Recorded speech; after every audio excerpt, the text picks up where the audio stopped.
Lolo, how did you get started with racing pigeons? Okay, so I had fancy birds when I was really young that I got from my uncle. You know, they were just rollers and fantails, basically just fancy pigeons, right? So then when I went to high school, I got rid of the pigeons. And then in college, you know, my wife, I was dating my wife, and one of her friends was a daughter of a racing pigeon guy, right? And so we had gone over to for a barbecue, and he had a race, right? And so obviously, because I grew up with pigeons when I was young, and now getting back into seeing pigeons, I thought, well, you know, it would be interesting and exciting to basically race them. And so this fancier was Leonard Lee. He was a very successful fancier, and so he got me started with that. Oh. And then just the start, right, triggers basically competition, because my wife and I have been in college, right, and that's when I heard about pigeons. That we basically got married in '95 and then started the loft in '97. Okay. So you are very well known to the pigeon world. How do you do it? What's the tips or secret? So there is no secrets. Like I said, I think we basically, if we're going to do anything, we're going to do it at the highest level. So we're very detail oriented. We focus on the health of the pigeons, right? Like I said, the loft should be insulated, right? If you control the temperatures, I think it keeps the birds much healthier. We focus on year-round health, right? I mean, you know, you mentioned that I was using a probiotic, right? We like to alternate the probiotics we use. Our birds get probiotics 2 days a week. You know, we also alternate the vitamins we use. A lot of times, if people are using the same vitamins, same product, the birds get used to that, right? And so by alternating, I think you end up getting more for that product, right? And so God, I forgot the question. What was the question? What's the tips? Oh, the tips to succeed, right? Yeah. So the tip to succeed is basically to have a plan of what you want to do in the sport, and then to apply a process that basically helps you achieve that plan, right? Now, obviously, you know, my belief is that data is the source of truth. So the more data you have to check to check whether your process is working, the better, right?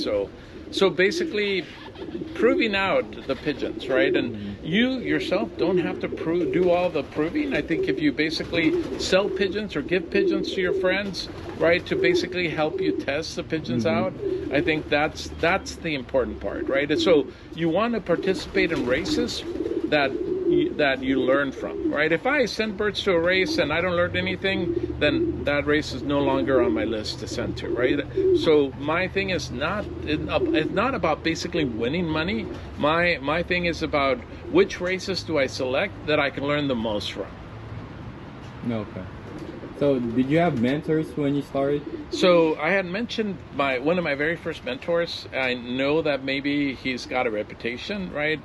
But I would tell you, Suvit from FEC is one of the best pigeon guys around, right? Okay. Even with the negative reputation he has, I still consider him one of the very best, right? So. Okay. So what is your main bloodline here? So my main bloodline is simple, right? I have a simple process. Basically, try to obtain the best you can afford, right? And so I buy most of my pigeons from Mike Ganus, right? Mike Ganus, I believe, has the strongest colony of One Loft Race birds in the world, and so for me, it's easy. You buy from the best, right? And so I've known Mike Ganus since 2011. You know, in the last 3-4 years, I try to bring in 1 or 2 new pigeons a year. You know, they are the reason we are successful, right? So you got to give credit where credit's due. I mean, I have other birds, like I showed you, the Pattaya hen that comes from Big Andy. She's played a big role here, right? I still have some of my old bloodlines, some of the old Malta bloodline, but it's the Malta birds that were crossed with the Barcelona birds. Remember, Malta. I told you told you the story that I ended up getting rid of the Barcelona bird, but I brought some of those birds back because they are the ones that are breeding on the 350s and the 400s, right? So, but my source of selection is always basically to go to the top loft, and that's Mike Ganus. Okay.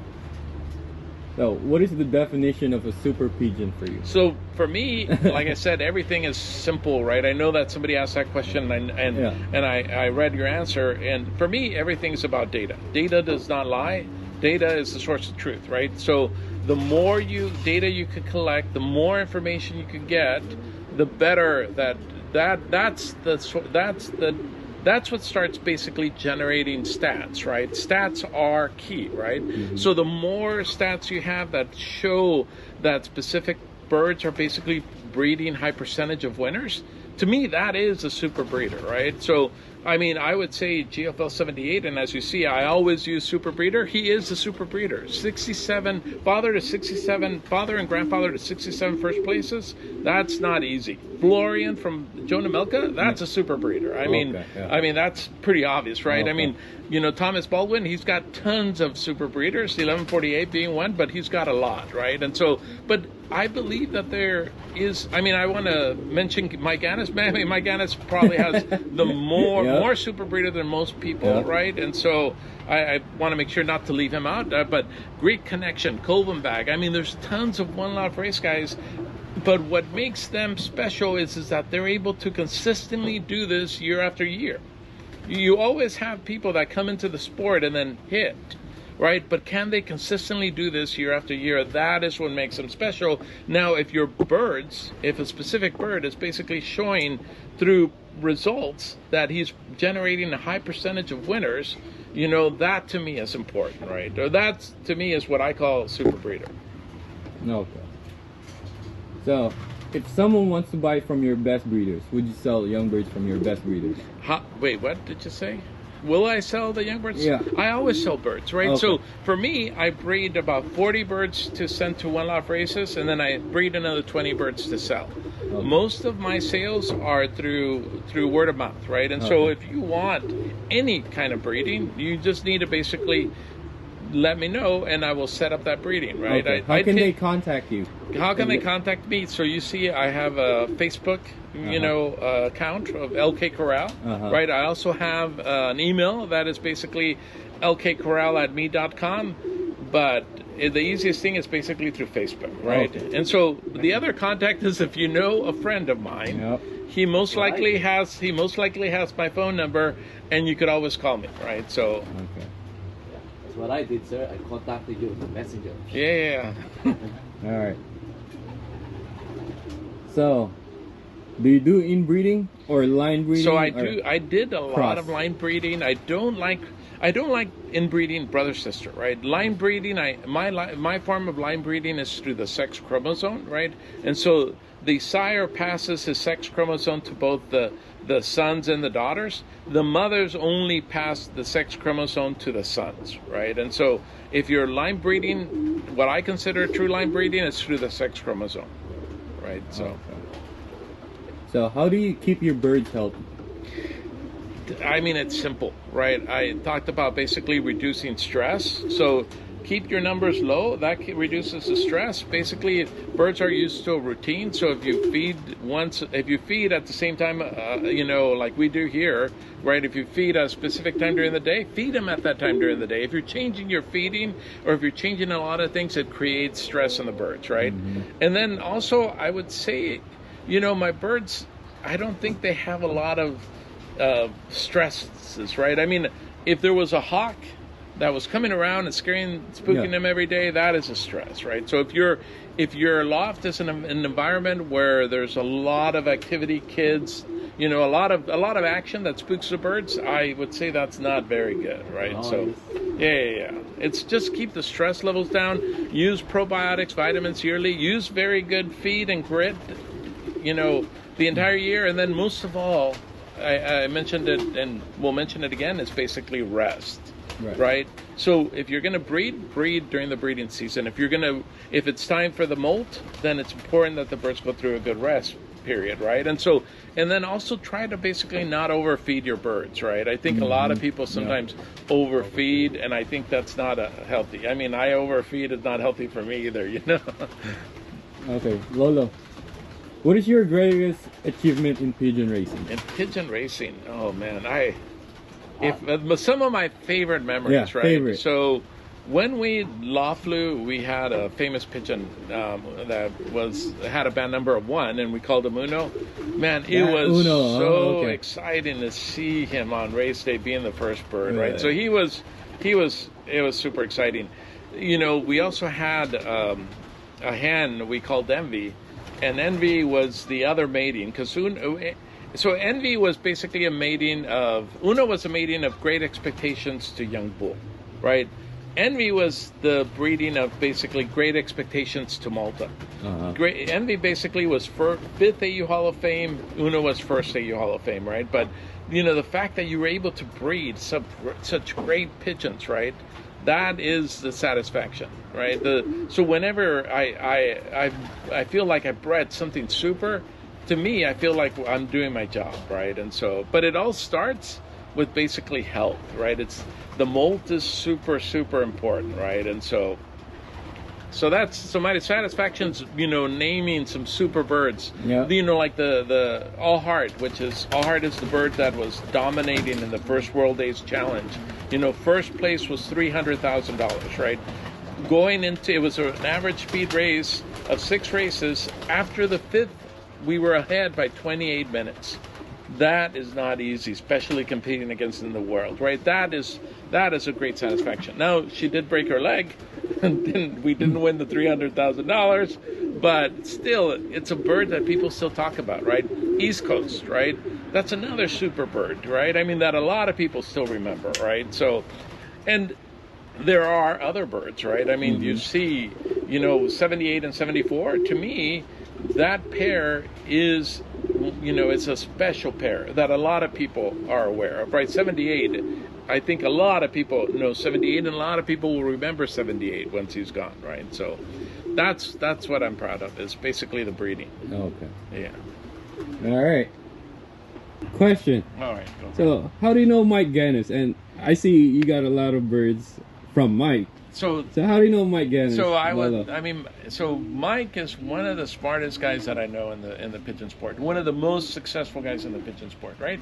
See, Mike is able to basically bring in the very best in the world, right? I don't think there's a better colony of pigeons than Mike Ganus, right? And so for me, who's the best person to buy birds from? The guy who has the very best. Especially the guy that has the very best here in the United States that we could visit, right? And so you know, I first met Mike back in, I would say, maybe 2012, 2011. I think it was 2011, right? And so I went to visit, and I was interested in basically bringing in some Mona Lisa birds, right? And so that's when I first met Mike. And then I started basically buying other birds from Mike. And, you know, in the last 3 years, I think I visited Mike and was able to select some of the birds that I like, right, and bring back. And we've been extremely... So you go directly to... Yeah, I mean, if I could select birds by handling them myself, like you said, you know, that's my better option, because I have a certain feel for what I like, and if I don't know, and I'm totally saying this, but I attribute a lot of this to luck too, right? Because there's some amount of luck. But my overall point is Mike's the most successful pigeon guy. He lives in the U.S. He's got the strongest colony of One Loft Race birds. I know how Mike does his selection. I know what his strategy is, and I agree with that strategy. So for me, it's simple, right? Buy from the very best, right? And especially because he's local. Now, I will tell you that there's a lot of haters out there that don't buy from Mike, right? Their strategy is to buy from other people so they could beat Mike, right? Everybody has their own opinion, right? Yeah. For me, my strategy is to buy from the very best, right? And we've been extremely successful. I would say most of the reason why we've been this successful, I attribute to 2 people, and maybe myself, right? But one is my wife, right? Because without her, I don't think we could do this. 2 is, I think, Mike Ganus, because our the majority of our loft is basically, I've selected certain lines from Mike Ganus that I believe are dominant. Mike Ganus has a lot of pigeons, but I focus on specific lines that I believe are dominant in the areas that I want to win in. And the other is that I have to give a little bit of credit to myself, right? Yeah. And that's because I think if we're going to be involved in anything, I'm going to do the very best that I can, right? And so I always basically strategize, right? That you form a plan, and then you create a process, and then you adjust, right, as you move, right? Mm-hmm. And you're constantly always having to evaluate, and you're constantly always having to adjust, right? But it's I think it's simple, right? Is you find which lines are showing dominance. It's not just name, right? I want to see that this line is breeding winners, not only for that individual, but also the people that are buying birds from him are also winning, right? Because I want to see that, that children are producing, right? But like I said before, not all children are equal, right? I believe 78 is one of the very best out there in the One Loft Races, right? There were many. I know that I breed many off of a single male, right? Out of 78, there's one son that I have. I think he is just awesome. This bird is just super, and I will show you him later today. I don't think there's another equal to this bird in my loft, right? I mean, the son of Thomas VI that I have, he was a son of Thomas VI, made it to the Queen. Queen is a daughter of Romario, right? Romario is one of the most famous pigeons in the world, right? So the Queen, when I handled the Queen, she was just special. She basically, there was a connection there. She was just awesome, this hen, right? You have a different feeling. Oh yeah, that hen is beautiful. She's one of my ultimate favorite pigeons out there. It was the Queen. I don't know if when she passed away, but I think she probably passed away a couple of years, right? So I was lucky enough to get something off of Thomas VI, made it to the Queen. The male that I have in our loft, he is just super. I mean, he's produced winners for us, and some of his children are producing winners for others, right? And to me, that's the same kind of quality that I look for, right? I see that dominant line. Now I know he's proven. I'm going to try to basically breed more off of him, right? At 78, he's exceptional, right? So when I think about how I'm going to control my gene pool, I would say 50% of my loft is going to come out of 78, right? And with different hens, obviously. And then I would say maybe another 30% will come out of the Thomas VI male, maybe even more, right? Depending on how I adjust the program as we move, right? Like you said, sir, you knew Mike Ganus for how many years? Very long time, right? So Mike Ganus, he has a lot of super birds, like Mona Lisa, Rocket, Wolverine, etc. So now Pau here, he's recording, we're asking a lot of questions about your, how you're doing everything, and then where do you get your bird, and then all of, fanciers, especially in the Philippines, because everybody knew who's Mike Ganus is, right? So everybody knows what Mike Ganus, his bird is very good. So our question is, do you have any idea what is Mike Ganus' baseline? What's his baseline? Okay, so let me think, right? So, I think it changes, right, with what is doing well now. The flavor right? of the year. Yeah, and it's not just a flavor, but it's, to me, I think Mike bases everything on performance, right? And so, Mike has been bringing in a lot of birds, like Night Angel and Night Jewel, right? I mean, but if you see, he's bought a lot of birds and I can't seem to remember the name right now, but he's a majority of it.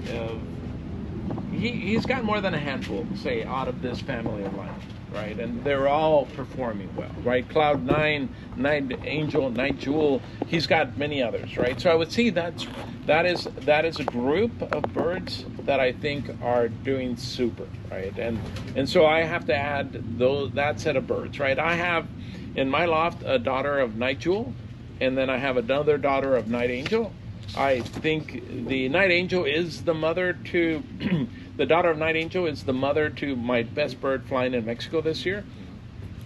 Night Jewel, as you know, Night Jewel is the mother to 6 Seconds Out. That was first drop in Pattaya, I think in 2022, right? Night Jewel made it to Starboy, was the parents to Mrs. Debbie. That basically was first at Pattaya last year. So I would tell you that to me, that is one of the groups of birds that I think Mike's focusing on, right? The other famous pigeon that we know of the time is Romario, right? And so Romario bred a lot of super birds, right? And I'm saying descendants of Romario, right? So Thomas Six is a descendant of Romario, right? He is the grandchild of Romario. So I believe the Thomas Six birds, I believe that's another part of the family that are dominating, right? And so I would say, from what I see, I'm saying the Night Angel, Night Jewel family, they all come from a specific loft. I say the Thomas Six family is one that I'm focusing on. So I'm focusing on stuff that I'm also seeing do well, right? And they're doing well for me, so I'm also investing in that, right? And I'm a big believer. I mean, you handle Thomas Six, he is just perfect. I mean, he is just beautiful. This male, perfectly balanced, buoyant, right? He's just awesome. I have one more question, sir. But I'm not done. Oh. I'm gonna mention one. So those are three. The other one I want to mention, right, is this. I mean, if you've been paying attention in Pattaya, there's been a dominant line in Pattaya, and that's basically descendants from 611, right? And so there's 611 is just super dominant, right? So Mike Ganus bought the winner. I'm not sure if it was in 2022. 2021, she was the winner of Pattaya, right? Last year, he breeds this hen, and Mike, I think, had 5 or 6 first drop in the final Pattaya. 2 of them came from this hen, right? This hen is a granddaughter of 611, right? So Mike went in and bought the parents to this hen, right? And as if you've seen, the strategy is you find a dominant line, and now you go in and try to basically go up you try to get more from that, right? And so he always tries to get the parents, right? The family, it makes sense to me if you can, right? And he is capable of doing that, right? And so that's why for me it's so simple.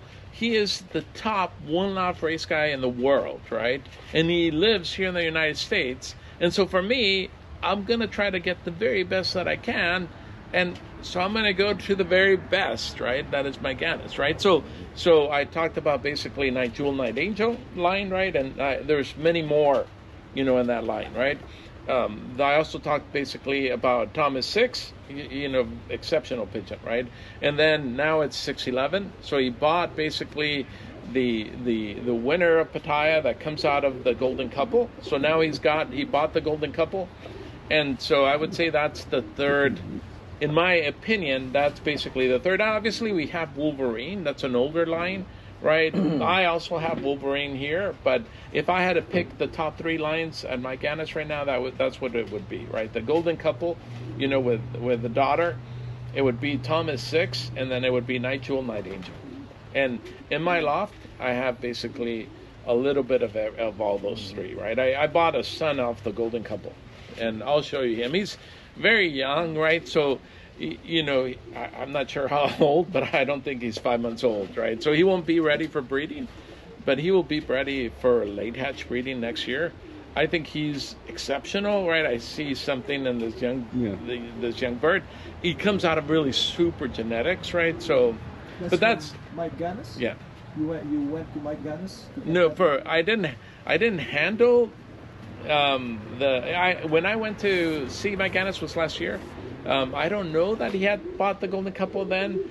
It's possible he did, and I just didn't handle, because if I would have, I probably would have wanted something directly. Yeah. But I bought a baby this year.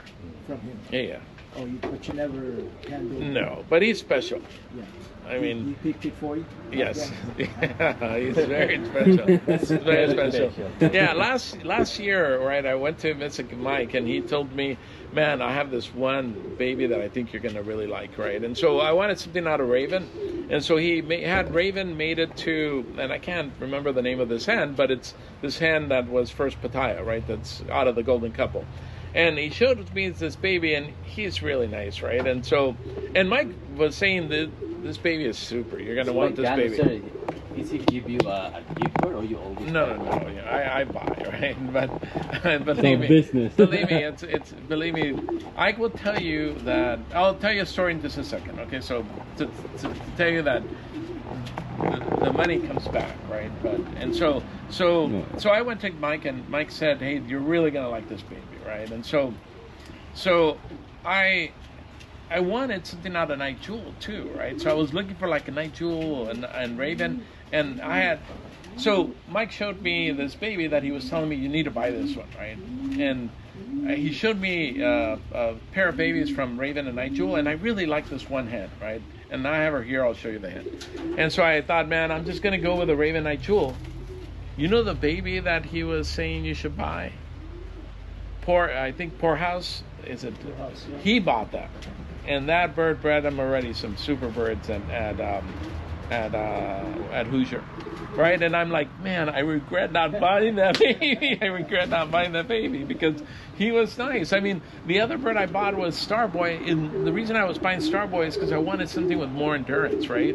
And when you handle Starboy, the son of Starboy, you will see why they could handle the endurance, right? They're just very buoyant, very light pigeons. Where does Starboy come? Starboy basically, he bred Miss Maurice, so he comes from Maurice McDonald, right? But Maurice McDonald also bought some Barcelona birds from somebody else. I can't remember his name, so I'm going to say that's who they come from, right? But Probably hot. yeah, but Starboy bred Miss Maurice. She was first knockout. I know she scored very well in the final two. And then Starboy goes and breeds Miss Debbie, right? And then Starboy has bred other top birds, right? So it's not just a few here and there. Maurice McDonald, he's got his main breeding line is children out of Starboy, right? And so Starboy a racer also? Starboy, I don't know if he was a racer. I don't think he was. But he has produced very good pigeons that have competed at very high levels, right? And Maurice so, McDonald? yeah. Is that a person? That's a person, and he was the owner of Starboy. He bred Miss Maurice that flew in South Africa, right? That now Layman's has. So Layman's has Miss Maurice, right? So I don't know what. I know there was a question. I did answer your question, right? Oh. Which is what do I think are the baselines that Mike is basically focusing on, right? And so I think it's those three, right? Night Angel, Night Jewel, Thomas 6, and then basically the Golden Couple, right? And so that's what I would recommend if anybody was buying. I would basically recommend buy from that. Okay. But always look at results and basically see what's Mike dominating with, right? And then a lot of people basically say, well, Mike, why am I beating Mike in a lot of these local races, right? Okay, try to beat him at Pattaya, right? Where Mike is basically focusing on winning, right? You could say that I beat Mike here, you beat Mike there. Beat him where he's basically focusing to win, and then tell me whether you could do that, right? It's people like to complain, but if for me, that's why when like I'm zeroing in on winning Mexico, right? Yeah. And so this year I'm doubling down, and I'm basically putting birds in the loft that I've been sending birds to, which is Santa Paula, managed by Danny Arciniega, right? And now there's a new fraternity that's joining this organization, right? His name is Fernando Flores. His fraternity is Fraternity Treble. He's one of the top guys now joining this, right? So I'm basically sending to 2 of these top lofts. But every one of these lofts are top One Loft Race guys, right? They're all professionals. This is what they do for a business, right? And so So I'm doubling down. I want to win. That's my focus. I want to win not only the main event, the Magno Evento, but I also want to win the Derby, right? Yeah. And so You never won those before. no way, they're super difficult, right? What, So what bloodline did you send over there? 78. 78. Yeah. Line cross Yeah. Well, 78 cross to a hen that I have 74. That's the male that I'm going to show you. He's a superstar. I mated him to Night Angel, right? Night Angel could handle the distance, right? And so that's the breeding for this year. 78 is out of Abigail and No, 78 is Abigail and Strainmaker. Yeah. So what I've learned since I started racing pigeons, right? I'm going to give you two examples, right? One example was in 2007, right, with East Coast. The name of our pigeon was East Coast. He flew at Espo's East Coast Challenge. 6 races, basically first drop in every race. He missed one, the 300, and he was second in the clock, right? Super pigeon. I think the best record in the United States, right? I bring him back, right? I breed him with my very best hens. I ship him to One Loft Races, and they're all getting lost, right? And I'm like, what? The super pigeon is not able to breed racing pigeons, right? But my strategy is always to sell pigeons at the same time that I'm testing the flyers, right? And I do that because I want people to help me prove the bird as a breeder, right? And so 2 years later, I'm basically failing in the One Loft Races with children out of what I consider the very best, right? Super, and so then I'm like, man, what am I doing wrong, right? And so then and then I start getting feedback from some of the guys that had bought children out of East Coast, and they are breeding winners in the One Loft Races, right? So I believe, and you will probably hear this from other One Loft Race guys, right, or other pigeon guys, I believe that sometimes the top flyers skip a generation, right? And so I think you have to keep that in mind, and that's why I believe that it's important for you to test the birds as well as, if they're breeding you flyers, as well as breeding breeders, right? Because you need to recognize that. If it weren't for that, right? If I wasn't hearing back that his children were breeding, he would have been cut from my program, right? No matter how great he was as a flyer, right? You mean the grandchildren? The grandchildren will fly good. The grandchildren were flying good. The children were terrible. They were so getting you got to lost. breed for stock. Well, I don't breed for stock because my numbers are small. Yeah. But what I do is I sell birds, so other people will help me test them as breeders. That's right? the skip of the generation. Yeah. So I've learned that, right? Okay. And the other example is, in 2006, we went to the final World Days Challenge final, and basically I went and did a lot visit at Barry U, right? And Barry U, back in those days, had some super pigeons, right? And so, I went to go look at a hen that he had just bought that had won first Barcelona, right? First International Barcelona. And this hen was just awesome. I mean, it was one of those hens that you handle and you think that, man, it makes your heart just pump, right? And when I feel my heart pumping like that, it means that I think it's something special, right? And so this hen was super, right? So I bought a daughter out of this hen, right? And this hen made it to a Rules of Blonde bird that had done really well in the long distance races, right? And so now I, at the time, was doing well, right, with my Malta and Goody line, right? So I basically bred Malta also with this hen, and I tested them in the One Loft Races. Now my line, the Malta Goody line was winning, right? They do better. The other birds were doing well too, but they didn't have the speed that my other birds had, right? And so I started thinking that, man, maybe this was the wrong decision, right, to bring this bird in, right? But for me, whenever I went in the loft and I look at her, it's like looking at a painting, right? It was like just so perfect, right? So I would tell you that that's one of my biggest regrets is selling this hen. And like I told you, I always sell pigeons as I'm testing them. So guess what happens 2 years later when people start flying the grandchildren? They start winning. They start winning in the finals, right? And at that point, I had already sold the hen, and so it was already too late. But I would tell you that is one of my biggest regrets, is I acted too soon, right, without really testing the children, because now that's not an example of skipping a generation. I'm sorry? The bird is that a hen? Yeah, the bird was a hen. That's an example of basically having too much endurance.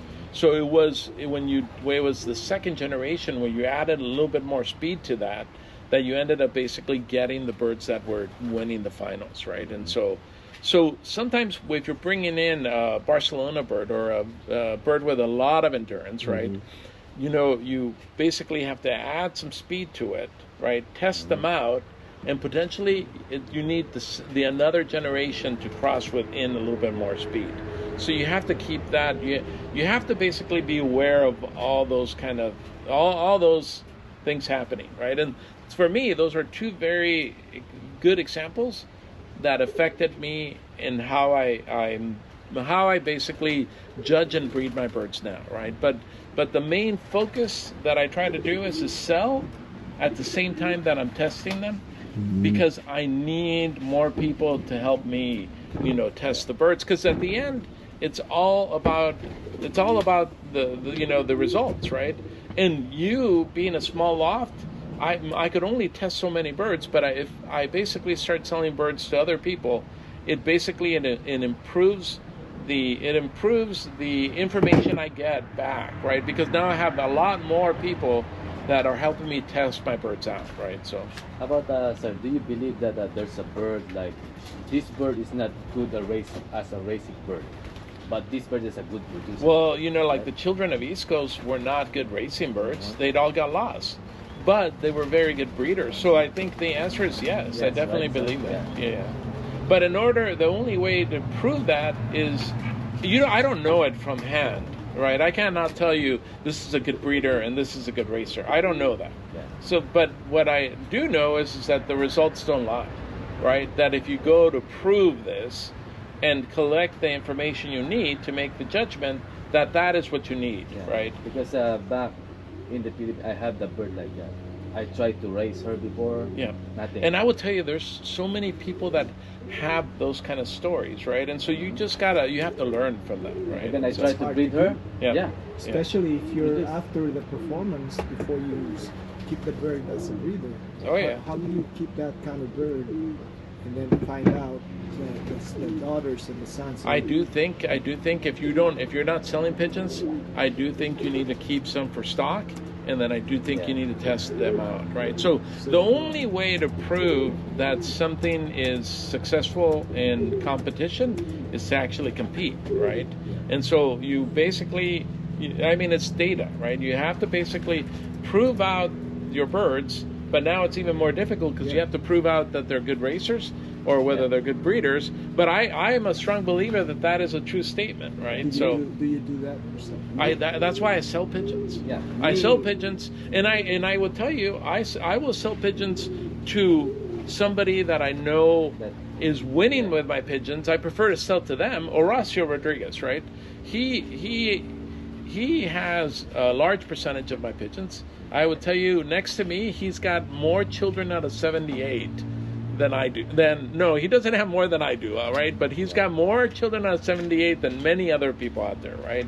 And he's been very successful, right? I mean, in this year, flying at an American Grand National, right? And I don't know if you guys know that race, but it's not an easy race, right? He basically... They had the final, but the final I think turned into a 2,300 yard per minute race, right? It's not. I think it's not a good test of the pigeons, but so they decided to do a true grit 400. He had two birds in the first drop at the true grit, right? Both of those birds that were on the first drop had 3 equal first in that season, right? And so one was out of my 78 line. Crossed with his own family of Jansons, and then the other was basically down from my East Coast line, right? And so he's been doing very well. For me, I consider him a VIP player, a VIP customer. If when he comes to buy pigeons from me, I will select my very best pigeons to sell to him. Yeah. Why?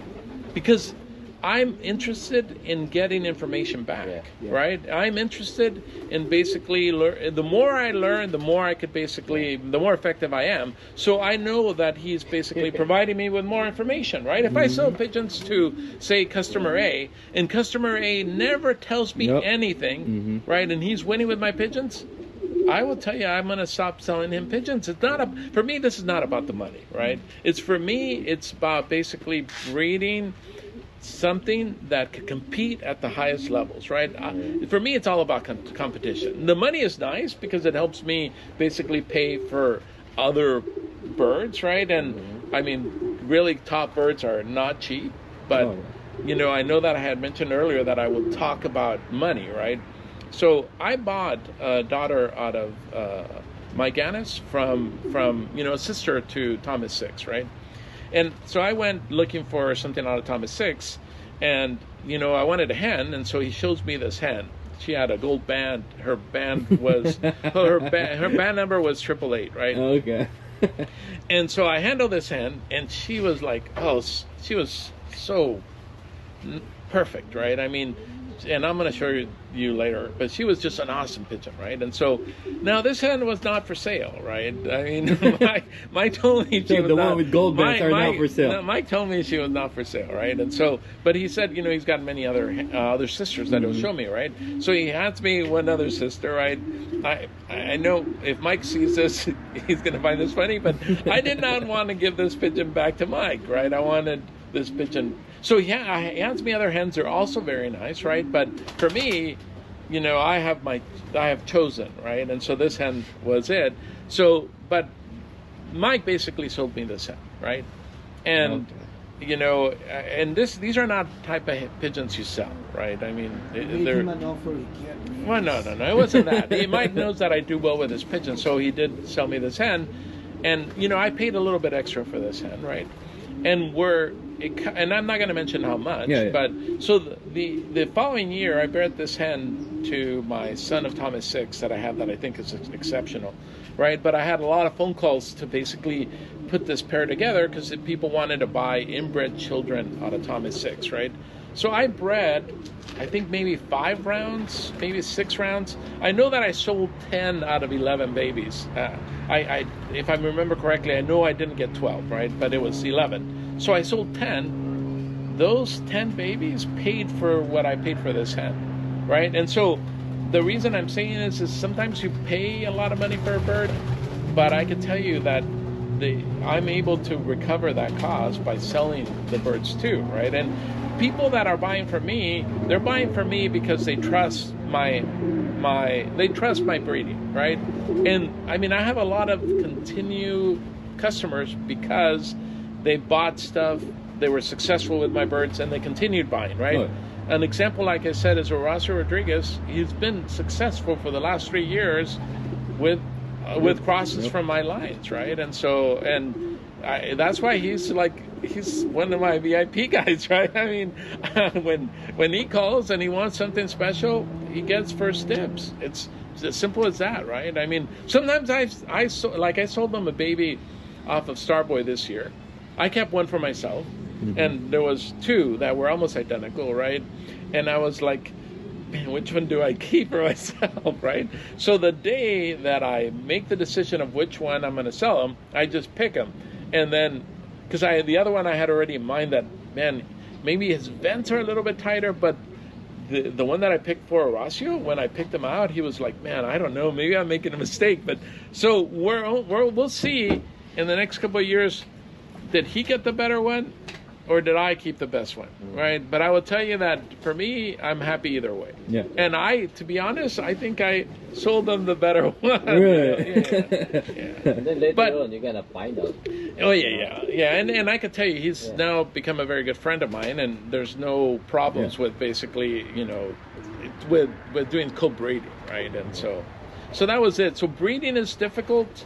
You basically have to collect a lot of data and then make decisions of that. And so it's in the data, it's in the amount of data that you collect that you could make better decisions, right? And so you asked me earlier, what's the minimum number of birds I need to send out on a pair?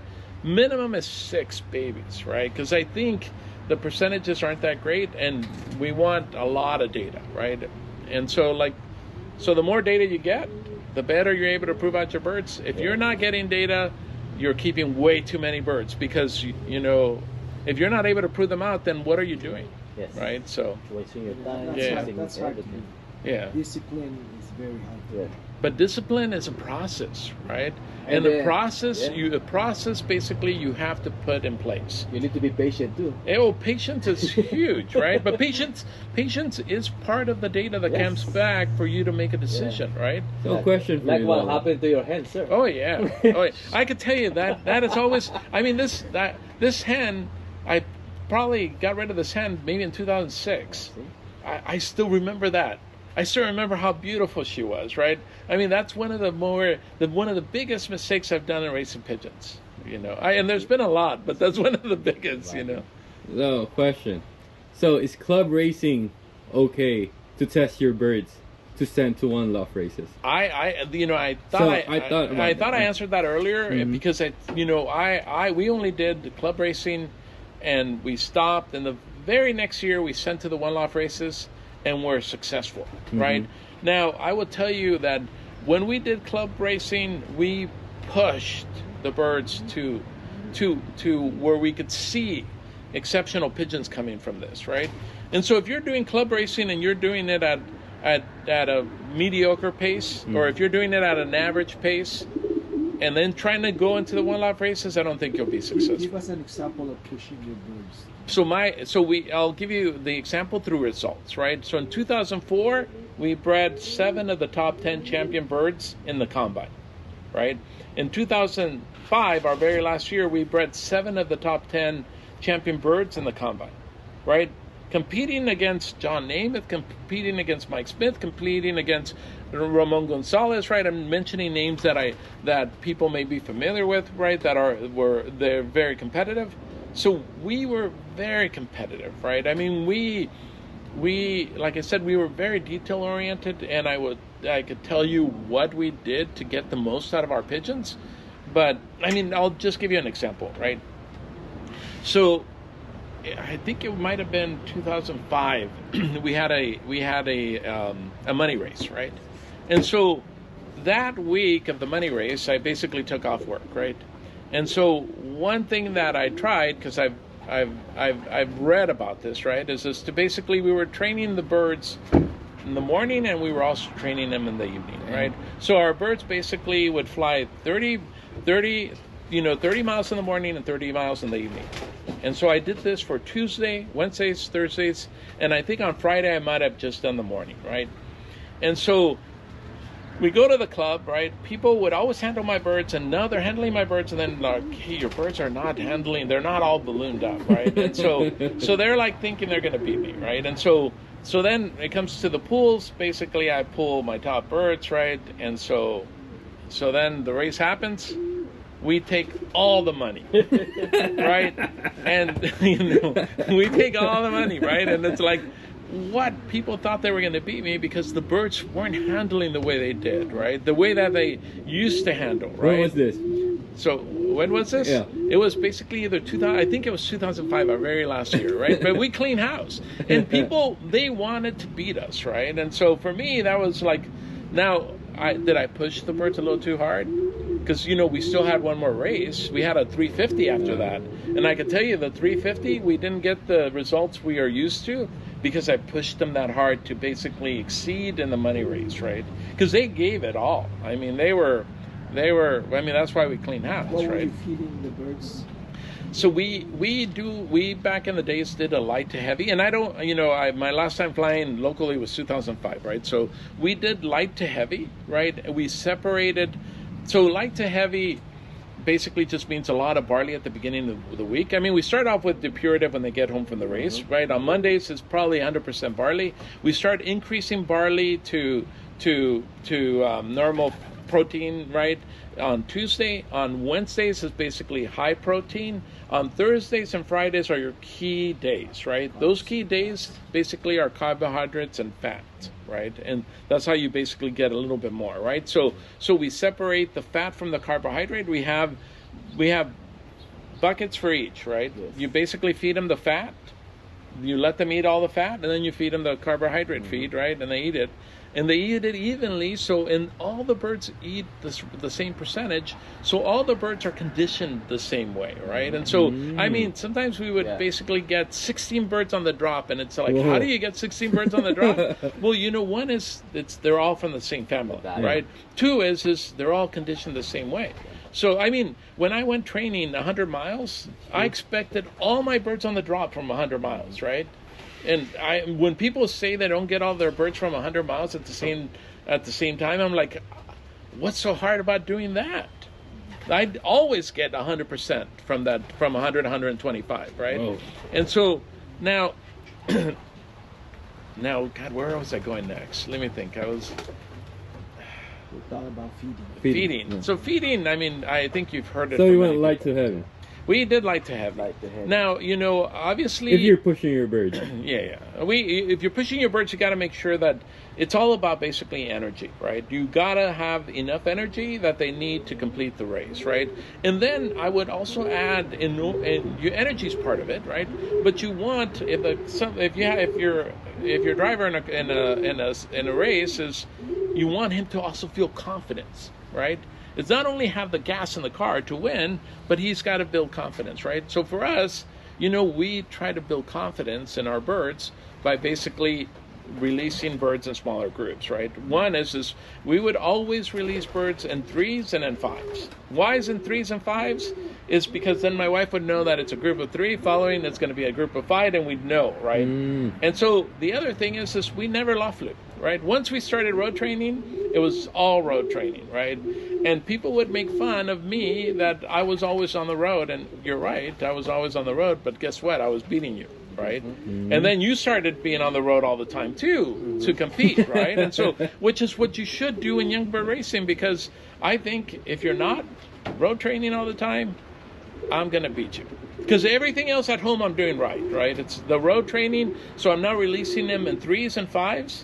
Right, the birds in 3s and 5s are basically gaining a lot of speed. The birds, when you release in a flock, one, you have a few leaders that are taking the lead. Everything else is just following, right? So I want to build confidence in more birds, right? So the other thing that I would do is if I had birds that basically had a stronger certain type of wing beat, I would group those birds together than other birds, right? So if I had different type of wing beats, then I would separate them, right? Because now I wanted all my speed birds to go together. I wanted all my endurance birds to go together, right? So that's what I did, right? So you're meticulous about those. We're very detail oriented. Yeah. I mean, at home, I could tell you my wife basically was at home with droppers, with a whistle.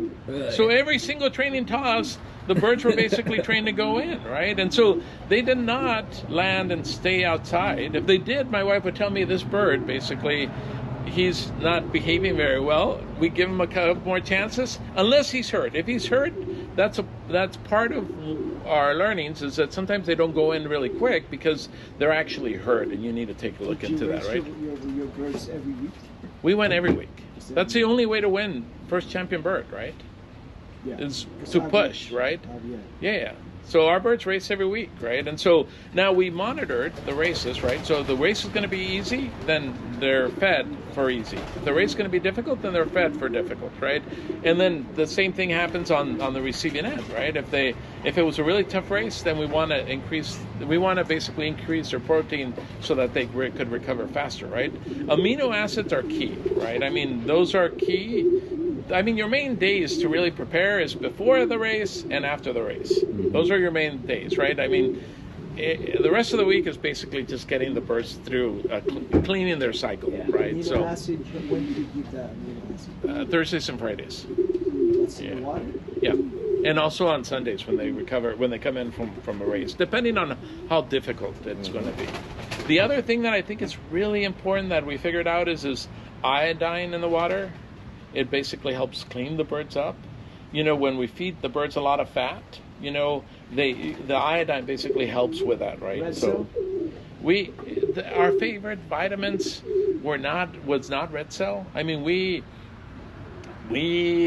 So the iodine itself, you dropped the iodine. Iodine, there were a few products we used back then. Ron Fried had a product called Blitzform. I mean, if you could still get it, it's a super product. I mean, we recommend it for like year, to give it on a per year basis. Like I said, if we're feeding our birds a lot of fat, I think you have to have a iodine product in their system, right? And so it helps them with their thyroid gland, right? And so, but it did super things for our birds, right? I mean, we believe strongly on that, right? So either Thursday, I think it was Thursday, they would get the iodine product. All day long? In the water, yeah. In the water? Yeah. And then on Friday, they would get the amino acids. On Saturdays, we only fed in the morning, and it was just pure fat feed. Our fat feed is hemp. Our fat feed was peanuts. Our fat feed was, safflower, right? So you feed peanuts?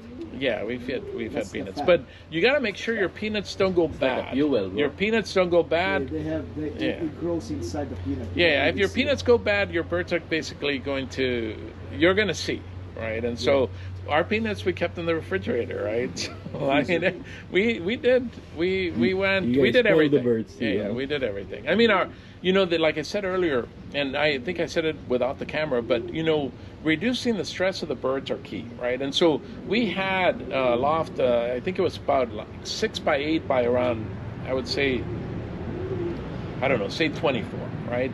And we had 6 sections. In each section, say we had whatever number of boxes, right? Like, let's say 20 boxes. We only kept 10 birds in that section, right? Because we didn't breed a lot of numbers.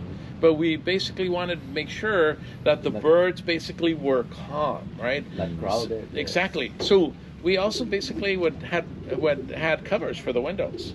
So guess what would happen at around 5 or 6? Basically, we'd cover up the loft, and now they were like quiet and rest, right? Rest is key to condition, right? And so that's why the sexes got to be separated. Oh, definitely. I mean, if you're having them burn energy, then good job. Good. You're burning the energy when it does not matter, right? The energy is there to build up for the race, right? And so that's what you want to hold. You want to basically have birds that are calm, building condition, and then building confidence, so that when you release them, they're ready to basically do what they're bred for, right? Which is race. When do you separate the sexes? When? So we used a modified light system, right? A modified light system is basically, it starts with lights, and then basically you kind of stop the lights to make it seem like it's a dark system. So we would be on light system basically 2 weeks before breeding, and then our young birds were on the light system until we stopped them, for preparation for the molting, right? And so what that means is that basically once our birds were out and routing, we'd lock them up, we'd turn the lights off, we basically cut the 9th, 2 weeks later pull the 9th, cut the 10th. The birds, since they went through like a light and then dark system, would basically almost be done entirely with their body molt. So by the time we basically started loft line back to get conditioned to road train, our birds were done with the molt, right? And so if you're basically wasting energy on growing feathers, I'm going to beat you, right? Because my birds are basically using their energy to build condition to win the races, right? And like I said, confidence is the other key thing that I think that we did in our birds, and then stress level, right? So we had half the birds in each section, and we darkened the section so they could rest. They had large aviaries, so if they wanted to go out to the aviary, right, it was large. And then when we basketed the birds were trained to basically walk into the crate. So outside of every single section, we had we could set a crate down.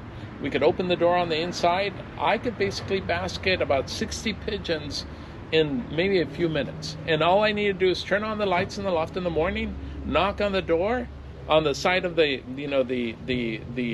loft. They basically would go down to the floor, walk into the crate, and then I shut the crate from the inside, crate them up, close the crate from the outside, and then I was ready to road train, right? Is that the way they come out of from the loft to the aviary? No, that wasn't it. It was basically the aviary was up high, and the underneath the aviary was where I had the So you don't need to touch them. Exactly, and I wanted to reduce stress because I think stress basically allows you to start building, building basically, say like canker levels. Your canker levels would go up, so you want to maintain that, right? And then as far as medication, we alternated. 1 week it was canker, 1 week it was basically like amoxicillin for like E. coli, and then 1 week it was basically respiratory. That's every week. Every other week we would every other week, right? And so the other thing is that we wormed, right?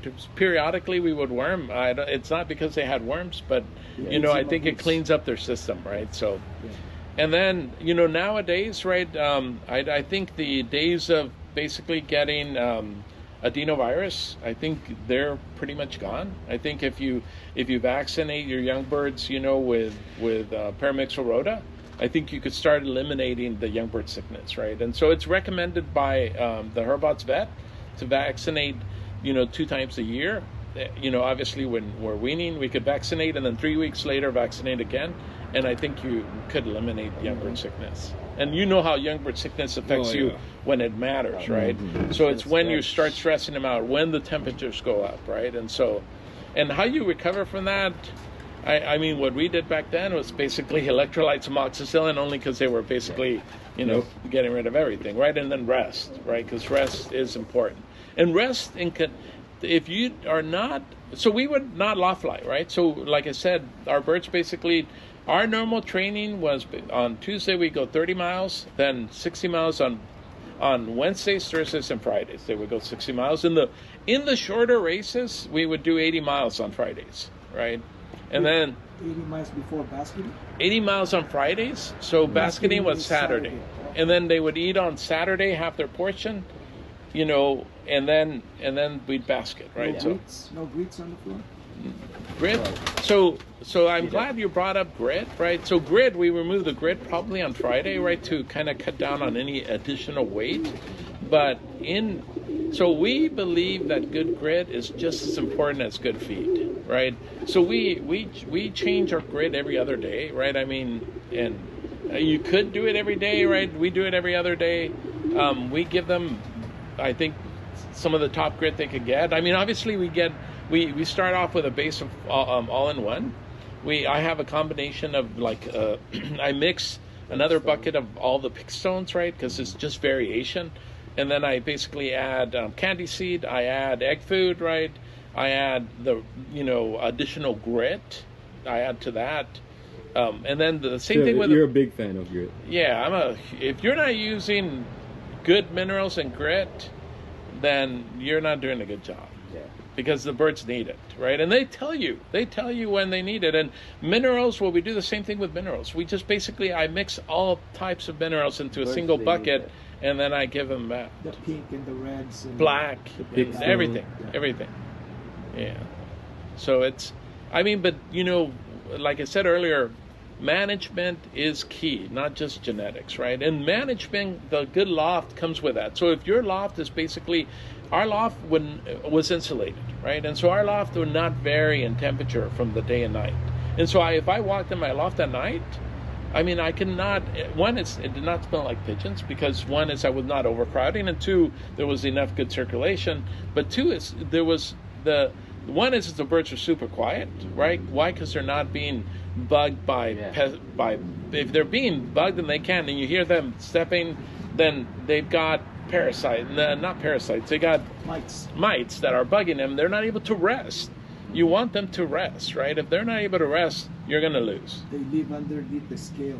Yeah. You just, but it's easy to treat for all of that, right? It's just whether you do it and you believe that it's important or not. Do you have any special shout-outs, mentions, Lolo? So first and most important is my wife, right? Yes. Because without her, I can do this. And then I would probably then go to the source of so many of my great breeders, which is Mike Ganus, right? And then I would say after that is right now, Danny Arciniega from Mexico, Futurity Santa Paula, I consider him to be one of the very, very best pigeon handlers. We've done super well in Mexico with him, right?